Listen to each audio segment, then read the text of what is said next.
예수님께서 임마누엘 하나님으로 이 땅에 오신 것이 복음이고, 예수님께서 이 땅에 행하신 일과 말씀이 복음이고, 예수님께서 우리를 위하여 피 흘려 죽으신 것이 복음이고, 예수님께서 죽음에서 부활하신 것이 복음이고, 예수님께서 승천하셔서 하나님 우편에 앉아 만왕의 왕 만유의 주로 다스리는 것이 복음이고, 예수님께서 성령님을 보내주셔서 우리 안에 내주케 하심이 복음이고, 예수님께서 교회의 머리가 되셔서 교회를 통해 천국을 확장해 가심이 복음이고, 예수님께서 재림하셔서 심판하시고 영원한 천국으로 우리를 인도하심이 복음이다.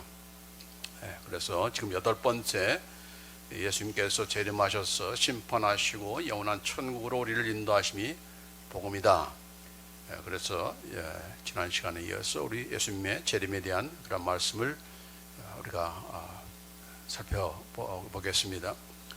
지난 시간에는 예수님은 반드시 이 땅에 재림하신다, 재림의 확실성에 대해서 말씀을 드렸죠. 그래서 예수님의 재림이 더디다고 그래서 예수님께서 예수님의 그 재림에 대한 의심하는 그런 우리가 되어서도 안 되고, 나름대로 머리를 굴리면서 예수님께서 내 생애 가운데 내가 살아있는 동안은 오시지 않을 것 같다는 그냥 100%의 확신을 가지고 우리가 다함없는 휴가를 보내면 안 되겠죠. 왜냐하면 내가 내 살아있는 동안에 예수님이 재림하시지 않는다고 해도 내가 죽어서 나중에 예수님께서 재림하실 때 나는 부활할 것이고 그분의 심판대 앞에 설 것이니까, 내가 이 땅에 살면서 그분의 재림을 어떻게 준비했는가, 어떻게 하나님의 그런 심판 앞에 우리가 어떻게 설 것인가를 예배하지 않으면은 우리는 참 후회와 또 책망을 받게 되는 것이죠. 그래서 이 예수님의 재림에 대한 그런 시기에 대해서 오늘 이렇게 살펴보게 되는데, 우리가 다룰 그런 내용들입니다. 첫 번째가 바로 예수님은 확실히 재림하시는가, 재림의 확실성에 대한 말씀을 지난주에 배웠고, 오늘은 예수님은 언제 재림하시는가, When will Jesus return? 예수님의 시기에 대해서, 또 우리 다음 주에는 예수님은 어떻게 재림하시는가, 재림의 양식에 대해서, 또 그 다음에는 예수님은 왜 재림하시는가, 재림의 목적에 대해서, 그리고 예수님의 재림의 징조는 무엇인가, 예수님께서 지금 가까이 오셨다는 그런 증조가 무엇인가, 그 사인에 대한 말씀을 우리가 배울 것이고, 이제 마지막으로 예수님의 재림을 우리가 어떻게 준비할 것인가, 이런 내용으로 순서로 우리가 진행하도록 하겠습니다. 그래서 예수님은 언제 재림하시는가, 참 오늘날 인터넷과 이런 대중매체들의 발달로 인해서 사람들이 얼마나 많은 그런 혼동을 일으키는지 모릅니다. 예수님의 재림에 대해서 자기 나름대로의 그런 의견들을 얘기하고, 또 거짓 가르침임에도 불구하고 그것이 다 우리가 믿을 수 있는 그런 내용인 줄 알고 잘못 거기에 빠져드는 경우들이 얼마나 많습니까? 일반 신자만이 아니라 목사님들도 신학자들도 마찬가지죠. 그래서 우리가 이런 분별력과 이런 사전의 그런 영적인 그런 확고한 성경 지식이 없다면은 우리는 거기에 빠져들 수밖에 없는 것이죠. 아무리 어두운 세상이라 할지라도 진리의 하나님은 진리의 말씀을 스스로 포기한다든지 감춘다든지 그런 분이 아니시죠. 오히려 마지막 때가 될수록 또 진리를 더 확연하게 말씀해 주십니다. 예수님도 유일한 진리이시고 또 성령님도 진리의 영이십니다. 또 우리가 가지고 있는 성경도 바로 그 진리의 하나님의 말씀이기 때문에 성경을 어떻게 우리가 바르게 믿고 또 바르게 해석하고 거기에 따라가냐에 따라서 상당히 많은 그런 차이가 있게 되는 것이죠. 어떤 사람은 이단으로 빠지기도 하고 그러는 것입니다. 그렇기 때문에 성령님의 인도하심 따라서 우리에게 지혜와 계시의 영으로 함께 해주셔서 성경에서 말씀하신 바대로 우리가 믿고 따라가고 또 전하는 그러한 시간 되기를 원하며, 그런 가운데서 우리가 이 재림에 대한 확고한 그런 신앙에 굳건히 설 수 있는 그런 우리가 되기를 원합니다. 자, 예수님의 재림에 대한 그런 말씀, 재림의 시기에 대한 그릇된 가르침을 먼저 우리가 살펴보는 것도 우리가 도움이 될 것 같습니다. 그래서 예수님의 재림에 대해서 정확히 언제라고 말하는 그런 사람들이 뭐 지금도 많지만은 예전부터 있어 왔죠. 그래서 그 대표적인 사람이 바로 여호와의 증인인 찰스 러셀이라는 그런 사람이 다니엘서 4장을 가지고 시간을 잘못 계산해서 1914년도에 예수님께서 재림하신다 그렇게 주장을 했습니다. 1914년은 언제죠? 바로 세계 1차 대전이 발발한 땐 그런 때이죠. 그래서 세계 대전이 일어난 때니까 바로 이때야말로 예수님께서 재림하신다라고 그렇게 주장을 했던 것입니다. 그러나 예수님께서는 재림하지 않으셨죠. 그러자 이 사람이 예수님께서 육으로는 아니지만 영으로 재림하셨다, 영으로 재림하셨다라고 그렇게 주장을 하고 1914년에 예수님께서 재림한다고 주장한 이 사람은 2년 후에 1916년에 세상을 떠나게 되었습니다. 그 다음에 안식교를 시작한 윌리엄 밀러라는 사람이 있는데 이 사람도 정확하게 1844년 10월 22일에 재림한다고 그렇게 주장을 했습니다. 1844년 10월 22일에 예수님께서 재림하신다. 그러자 마찬가지로 예수님께서 재림하지 않으시자 자신의 잘못을 인정하고 시인하는 것이 아니라 하나님께서 그분의 경영하신 것을, 그분의 플랜을 바꾸셨다, 그렇게 하나님께 그렇게 책임을 전가했습니다. 또 우리나라에서는 통일교 교주인 문선명이가 바로 자신이 재림주다, 그렇게 주장을 했죠. 그러나 그 재림주라고 주장한 그는 나이 92세 2012년에 죽었습니다. 결국 그 사람은 재림주가 아니었던 것이죠. 또 다미선교회 이장님 씨는 1992년 10월 28일에 예수님께서 재림하실 때 우리 모든 성도들이 공중으로 들림받아서 휴거한다. 그래서 얼마나 그 당시에 많은 그런 무리를 일으켰습니까?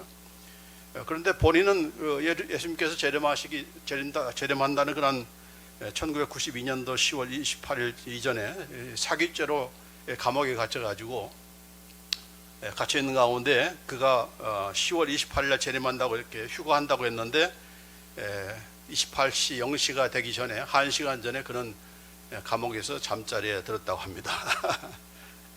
휴거하면 깨어 있어야지 왜 잠을 자고 있습니까? 그래서 뭐 28일 0시가 딱 돼도 지금 막 바깥에서 막 기다리고 있는, 휴거한다고 들림 받는다고 이렇게 기다리고 있는 수많은 사람들이 허탈감에 빠져가지고 0시가 돼도 뭐 휴거하기는커녕 뭐 그대로니까 허탈감에 빠져서 집에 돌아가는 사람들 이렇게 참 있었고, 그 휴거한다고 해서 가정도 버리고 직장도 버리고 또 자기 가진 모든 재산을 다 바쳐서 헌납한 그런 사람들의 그런 피해가 적지 않았습니다. 그래서 굉장히 그 한국에서 큰 무리를 일으켰던 그런 사례가 아닐 수가 없는데, 뿐만 아니라 최근에 무리를 일으키는 이 신천지도 마찬가지로 항상 예수님의 재림에 대해서 얘기할 때는 자기가 재림주다 그렇게 하는 것이 바로 이단 교주들의 그런 주장 아닙니까? 그래서 이 이만희 씨도 자신이 구름 타고 재림한 재림 예수다 그렇게 주장을 했습니다. 그가 말합니다. 구름 타고 오신 예수님은 한 육체에게 오신다. 그 육체가 바로 자기라는 거죠. 이는 하나님이 구름 타고 오사 예수님에게 임한 것 같이 구름 타고 오시는 예수님은 택한 한 사람에게 임하여 동서남북 사방에서 알곡을 추수하여 새 이스라엘을 창조하신다. 그렇게 주장을 했습니다. 그런데 이 구름을 이만에는 구름이라 하지 않고 그게 영이다. 그러니까 예수님께서 영으로 오셔서 그에게 임하신 것이 바로 재림이라고 주장하면서 바로 그 재림하신 예수님의 영이 자기에게 임하기 때문에 내가 재림주다, 또는 내가 다른 보혜사다, 그렇게 성경에 예수님께서 말씀하셨잖아요. 내가 다른 보혜사를 너에게 보낼 것이라고 했는데 그 다른 보혜사가 바로 나다. 그렇게 이만희 씨는, 신천지 이만희 씨는 그렇게 주장을 했습니다. 자, 그러나 그는 재림주도 아니고 또 다른 보혜사도 아닙니다. 그저 거주 스승의 이단에 불과한 것이죠. 그래서 2년 전에 이 코로나 바이러스 때문에 방역 위반으로 인해서 감옥에 갇혔잖아요. 그래서 갇힌 가운데 재판을 받고 또 나이가 많다고 병들었다고 해서 이렇게 또 가석방을 신청해 가지고 출감해서 나오는 그냥 91세의 노인에 불과한 것이죠. 그도 문세명처럼 이제 죽을 날이 가까운 그런 사람에게 불과한 것이지, 그가 무슨 재림주나 또는 다른 보혜사나 그런 사람은 아닌 것입니다. 자, 그런데 왜 사람들이 이런 그 참 어탕탕한 그런 주장에 그만 빠지는가? 수많은 지식인들이, 청년들이 이 신천지에 얼마나 많이 빠졌습니까? 왜 빠지는가? 우리가 하나님의 말씀을 정확하게 모르게 되면은 이런 헛된 그런 주장에 빠지게 되는 것이죠. 그래서 우리가 정신을 차려야 되는 것입니다. 그런 면에서 우리가 깨어 있어야 되는 거예요. 깨어 있다는 말이 바로 거기에 깨어 있지 않으면은 우리도 넘어가기 때문에. 자, 그래서 이 제레미 시기에 대한 예수님 자신의 가르침, 만약 예수님 자신께서 나는 언제 어떻게 재림한다라고 하는 말씀을 분명하게 하지 않았다면은 뭐 수많은 사람들이 예수님께서 언제 재림하신다 뭐 이렇게 하면서 주장하는데 우리가 혹할 수밖에 없는 것이죠. 그러나 재림하시는 예수님 자신께서 그 재림에 대해서 정확하게 말씀하셨다는 것이 우리가 참 감사한 것이고, 또 그렇기 때문에 우리는 이단에 빠질 이유가 없고 거기에 빠져서도 안 된다는 것을 우리가 알게 되는 것이죠. 자, 그래서 예수님의 재림의 시기에 대해서, 언제 재림하시는가에 대해서 예수님께서 분명하게 뭐라고 말씀하셨는가, 그것을 우리가 먼저 살펴볼 필요가 있습니다. 자, 마태복음 24장 36절 말씀 같이 한번 읽읍시다. 시작. 그러나 그 날과 그때는 아무도 모르나니 하늘의 천사들도 아들도 모르고 오직 아버지만 아시느니라. 예수님께서 언제 재림하시는가, 그 날짜와 그 시각, day and hour, 거기에 대해서 아무도 모른다. No one knows. 어느 누구도 모른다. 그렇게 말씀하고, 심지어는 하늘의 천사들도 모르고 예수님 자신도 모른다. 누구만 아신다? 오직 아버지 하나님만, 성부 하나님만 아신다. 이게 원리인 것이죠. 그냥 피어르드 데시지. 그날과 그때는 아무도 모른다. 예수님도 모른다. 왜 모르겠습니까? 그건 내 고난이 아니다는 얘기죠. 아무리 예수님도 하나님이시고 그가 다 아시지만은, 그러나 내 소관이 아니다는 것입니다. 정확하게 그 하실 일과 하지 말아야 될 일을 정확히 아시면서 행동하시는 거라는 예수님인 것을 우리가 볼 수가 있죠. 그래서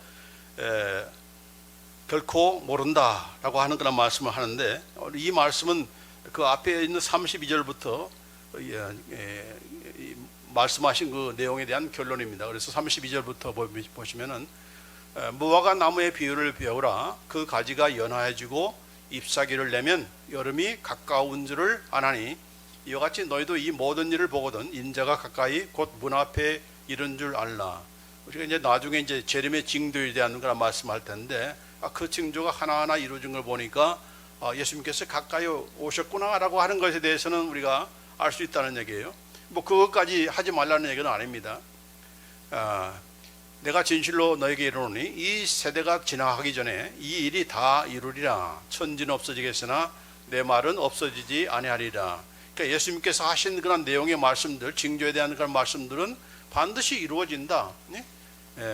내가 헛말 하는 것이 아니다는 얘기죠. 그럼에도 불구하고, 그러나 그날과 그때는 바로 예수님께서 재림하시는 날짜와 그 시각은 아무도 모른다. 하늘의 천사도 모르고 나도 모른다. 내 소관이 아니다. 내 소관이 아니다.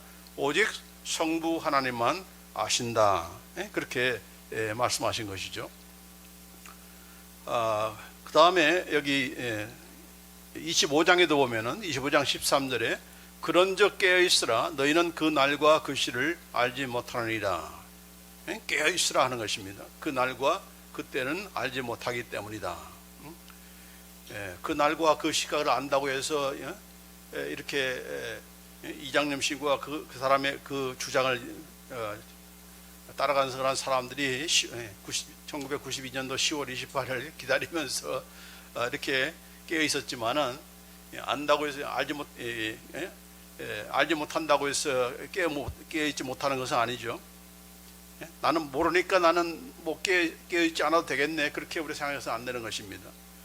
이렇게 잘못 알고서 깨어있는 것도 있지만은 그러나 알지 못하기 때문에 깨어있는 것이 더 깨어있을 그런 필요성이 있는 것이죠.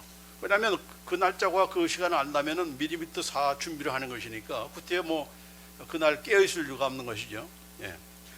그 깨어있다는 말을 우리가 잘못 생각하게 되면은 그런 것이죠. 여기 13장 32절 33절에도 그러나 그날과 그때는 아무도 모르나니 하늘에 있는 전사들도 아들도 모르고 아버지만 아시느니라. 주의하라, 깨어있으라. 그때가 언제인지 알지 못함이니라. 그러니까 깨어있으라는 말은 그냥 뭐 잠자지 말고 있으라는 그런 뜻이 아니고 그 시대를 잘 분별하라는 얘기죠. 왜냐하면 그 시대를 잘 분별하지 못하면은 헛된 그런 가르침과 이단들에게 빠져갈 수가 있으니까. 더군다나 그때가 언제인지 모르기 때문에 오늘 오실지 내일 오실지 알지 못하기 때문에 항상 준비를 하는 것이죠. 그래서 도적 얘기를 하는 거 아닙니까? 도적이 내가 내일 새벽 2시 30분에 내가 네 집을 털 거니까 준비하고 있어. 그러면 뭐 오라 하면서 폴리스 딱 대동하고 준비하면 되는 것이죠. 그렇게 해서 터는 사람 없잖아요. 예수님께서 도적같이 오신다. 좀 비유가 좀 이상하지만 예수님이 도적이냐 이렇게 하지만은 가장 실감나게 하는 그런 표현이기 때문에 그렇게 하는 것이죠. 심지어 예수님의 제자들도 예수님께서 승천하시기 전에 이렇게 하늘로 올라가시기 전에 물어봤잖아요. 예수님, 이스라엘 나라를 회복하심이 지금입니까? 라고 그렇게 물어봤어요. 그러자 예수님께서 하시는 말씀이 때와 기한은 아버지께 자기의 권한에 두셨으니 너희의 알 바가 아니다 하겠습니다. 예수님께서 하실 일에 대한 그런 질문이지만은 그러나 그거 역시도 이스라엘 나라를 이스라엘에게 나라를 회복해 주신 것도 지금 뭐 로마의 압제 가운데 있으니까 언제 해방되겠습니까? 아니 하나님 나라를 재건하는 그런 일을 언제 하실 것입니까? 라고 하는 그런 그 질문했을 때 이건 내 권한이 아니다 하는 것입니다. 정확하게 말씀하십니다. 이건 내 권한이 아니다 하는 것입니다. 내가 알지만은 말할 수 없다. 아버지 하나님의 권한이기 때문이다 하는 것입니다. 아마 우리 같으면 다 얘기해 줄 텐데 그러나 때와 기한은 여기도 마찬가지예요. times or epochs라고 되는데 때와 기한은 아버지께서 자기의 권한이 있기 때문에 아버지의 권한이기 때문에 내가 알 바가 아니다라고 그렇게 분명하게 말씀해 주신 것이죠.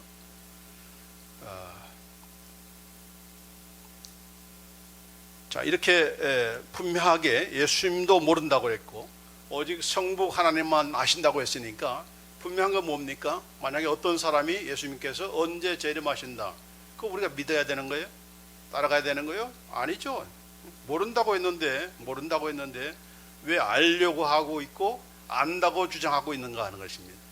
거기에서 벌써 이단인가 아닌가는 결정되는 것이죠. 아니 하나님께서 나한테 알려줬다. 아니 예수님도 모른다고 했는데 네가 예수님보다 낫냐? 그렇게 우리가 논리적으로 추론하면은 분명하게 그들의 잘못을 우리가 지적할 수가 있는 것인데 아무리 뭐 이런저런 얘기를 하면서 또 계산을 하면서 성경에 있는 내용을 가지고 계산을 하면서 또 무슨 뭐 어떤 사람들의 그 주장을 계산해 가지고 몇 월 며칠에 온다 뭐 이렇게 하면서 주장하는 그 모든 것에 대한 것을 우리가 결단코 따라가서는 안 된다 하는 것을 우리가 보게 되는 것입니다. 그렇죠?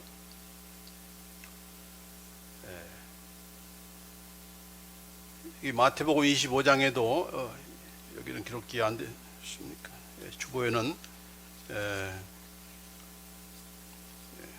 25장 그 13절에 거기 말씀에 하기 전에 그 열처녀의 비유에 대한 그런 말씀을 할 때 그 말씀하신 것인데 열처녀가 신랑을 준비하죠.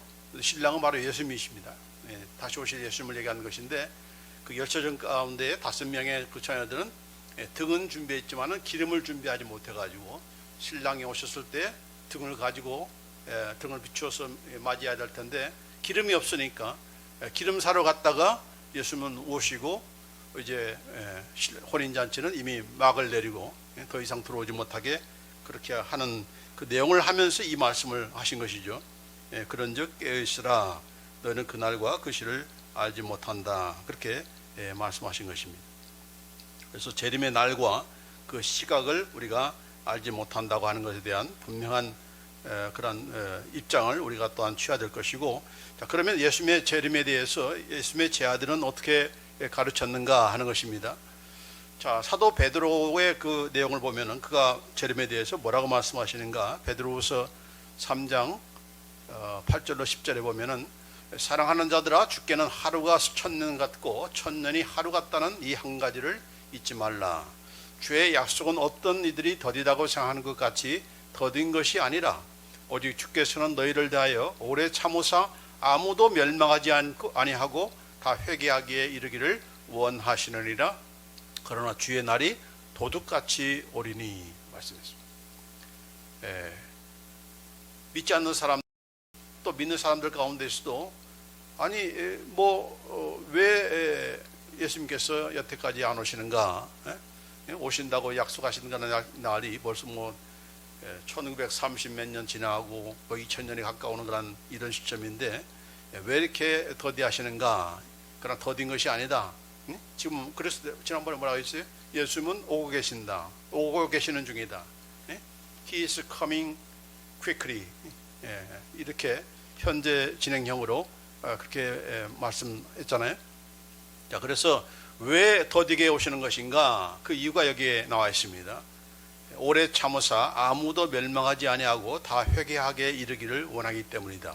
한 영혼이라도 더 구원하시기 위해서 지금 기다리는 것이지, 지금 예수님께서 그 약속을 잊어먹었다든지 또 재림하지 않는다든지 그렇게 생각하지 말라 하는 것입니다. 그렇죠? 그래서 더디 오시는 그 이유에 대한 분명한 말씀이 여기에 있는 것이죠. 한 영혼이라도 더 구원하기 위해서. 왜냐하면 예수님께서 재림하시면은 더 이상의 기회가 주어지지 않기 때문에. 예수님이 재림하셔서도 또 기회를 주신다고 그렇게 주장하는 사람도 있는데, 그러나 그런 두 번 다시의 그런 기회는 없는 것이죠.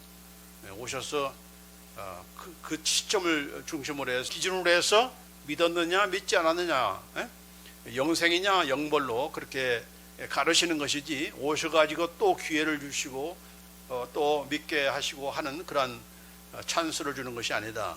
그렇기 때문에 더 이상 주어지지 않기 때문에 오시기 전에 한 영혼이라도 더 구원하기 위해서 이렇게 재림을 기다리고 있는 것이다 라고 그렇게 말씀하고 있는 것이죠. 자, 그 다음에 사도 바울은 어떻게 예수님의 재림에 대해서 말씀하였는가? 데살로니가 전서 5장 1절로 3절 말씀에 형제들아, 때와 시기에 관하여는 너희에게 쓸 것이 없으면 주의 날이 밤에 도적같이 이를 줄을 너희 자신이 자세히 알미라. 너희가 다 알고 있지 않느냐? 왜냐하면 예수님께서도 말씀하셨고 그 때와 시기에 대해서는 알 수 없다. 그러나 도적같이 임할 것이다고 하는 것에 대해서는 분명히 너희들이 알고 있지 않느냐. 그러니까 내가 여기에 대해서 더 이상 쓸 말이 없다 하는 것입니다. 저희가 평안하다 안전하다 할 그때에 잉태된 여자에게 해산 고통이 이름과 같이 멸망이 호련히 저에게 이르니 결단코 피하지 못하리라. 출산을 앞에둔 그런 엄마가 이렇게 참 그 해산의 그런 진통이 언제 올 거라 하는 것을 압니까? 그게 갑자기 오는 것이죠. 갑자기 오면 이제 남편은 이제 머리가 뜯기는 것이죠. 그렇죠? 쥐어 뜯긴 적 있습니까? 저는 그런 적이 없는데 다행히. 어쨌든 간에 이런 해상의 고통이 갑자기 오는 것과 마찬가지로 예수님께서 이렇게 더디 오신다고 넉넉히 있고 준비하지 않고 있다면은 그 평안하게 있다고 안전하다 할 때 그분께서 오시면은 이제 고통이 시작되는 것이죠. 그렇죠? 믿지 않기 때문에, 준비하지 않았기 때문에 우리의 멸망이 호련히 참 급작스럽게 이렇게 임할 것이니까 어느 누구도 피하지 못할 것이니까 준비하라, 깨어있어 준비하라고 그렇게 말씀하시는 것입니다. 사도 야고보도 어떻게 여기에 대해서 가르쳤는가? 야고보서 5장 7절 9절 말씀에 그러므로 형제들아, 주의 강림하시기까지 길이 참으라. 보라, 농부가 땅에서 나는 귀한 열매를 바라고 길이 참아 이른 비와 늦은 비를 기다리나니 너희도 길이 참고 마음을 굳게 하라. 주의 강림이 가까우니라. 형제들아 서로 원망하지 말라. 그리하여야 심판을 면하리라. 보라 심판자가 문 밖에 서 계시느니라. 이렇게 말씀하셨습니다. 여기도 마찬가지로 정확히 예수님께서 언제 재림하신다에 대한 말씀을 하지 않습니다. 그러나 가까웠다. 가까웠다. 그러면서 참으라 하는 것입니다. 참지 못해서 뭐 부인한다든지 거기에 또 이상하게 많은 사람들의 말에 그냥 혹한다든지 그렇게 하지 말고 기다리라는 것입니다. 참으라는 것은 patient, 기다리라는 얘기죠. 왜냐하면 반드시 오시기 때문에. 자, 그런데 오실 때에 그 예수님의 그러한 심판을 우리가 면하기 위해서 어떻게 해야 되는 것인가? 서로 원망하지 말라 하는 것입니다. 우리는 참 이 원망을 많이 하잖아요. 그렇죠? 부모는 자녀 탓하고 자녀는 부모 탓하고, 그렇죠? 남편은 아내, 아내는 남편, 또 교인들은 목사님 탓, 또 목사는 교인 탓, 그렇죠? 국민은 대통령 탓, 대통령은 또 국민 탓, 이렇게 하면서 서로 불평하고 원망하고 하는데 이것이 바로 하나님의 심판을 가져온다 하는 것을 여기에 말씀하고 있어요. 예수님의 재림과 이 원망 심판에 대한 그런 말씀을 하고 있다는 것에 굉장히 우리가 주의를 기울일 필요가 있습니다. 그래서 이 원망 불평이라는 것은 결국은 사탄에게 문을 열어주는 것이고, 또 우리 역시도 이 하나님의 심판을 면하기가 그런 하나님의 꾸중과 하나님의 심판을, 물론 우리가 지옥으로 떨어지는 그런 심판은 아니겠지만은 분명한 그런 하나님의 책망이 있다는 것을 우리가 잊어서는 안 되는 것이죠. 나는 뭐 잘못 배워서 내가 그렇게 이단으로 빠졌어, 뭐 이렇게 변명할 이유가 없다는 얘기죠. 누구 탓할 이런 이유가 아니었다는 것입니다. 자, 그런데 심판을 면할 수 있는 그런 비결에 대해서 야고보서 2장 13절에 여기에 이런 말씀을 굉장히 귀중한 말씀하십니다. 자, 긍휼을 행하지 아니한 자에게는 긍휼 없는 심판이 있으리라. 긍휼은 심판을 이기고 자랑하려니라. 아까 원망은 하나님의 심판을 불러오지만 그 심판을 이길 수 있는 그런 비결이 있다. 그것은 바로 긍휼을 베푸는 것이다. 무엇이? mercy. 긍휼, 자비를 베푸는 것이 바로 심판을 이기고 이길 수 있는 그런 비결이다라고 그렇게 말씀하신 것입니다. 그렇죠? 그래서 우리가 이웃에게 대해서 또 이웃 나라에 대해서 힘이 있다고 뭐 침공하고 수많은 사람들이 이렇게 죽어가고 고통스러워하는 그런 건 자기들이 이렇게 심판을 하면서 이렇게 뽑을지 모르지만은 그 하나님의 심판을 우리가 이길 수가 없는 것이죠. 그것을 면할 수가 없는 것이죠. 그래서 긍휼을 베푸는 것, 자비를 베푸는 것, 우리가 도와주고 베풀고 하는 이 삶이라는 것이 하나님의 심판을 이길 수 있는 그런 비결이라는 것을 우리가 알고, 우리 역시도 우리 삶 속에서 자꾸 베풀며 주며 이렇게 긍휼히 여기는 그런 우리 삶이 되어야 되지, 자꾸 원망하고 불평하고 탓하고 하면은 안 되는 것입니다. 특별히 예수님의 재림과 관련해서 야고보는 그렇게 말씀하고 있는 거예요. 자, 그 다음에 사도 요한은 우리가 이미 본 대로 요한계시록 22장 7절에 내가 속히 오리니 이 책의 예언의 말씀을 지키는 자가 복이 있으리라 하더라. 그래서 언제 오신다, 몇 월 며칠 나오신다 분명하게 말씀한 적이 없습니다. 어느 누구도. 그러나 요한계시록에 사도 요한은 내가 속히 온다라고 하는 그런 예수님의 말씀을 인용하고 있습니다. 여기 보면은 전부 다 미래형이 아니고 현재 진행형 혹은 현재형으로 되어 있습니다. 영어 성경은 전부 다 둘 중에 하나입니다. 현재 진행형이든 현재형이든. I come quickly 또는 I am coming quickly, 이렇게 현재형으로 다 번역했어요.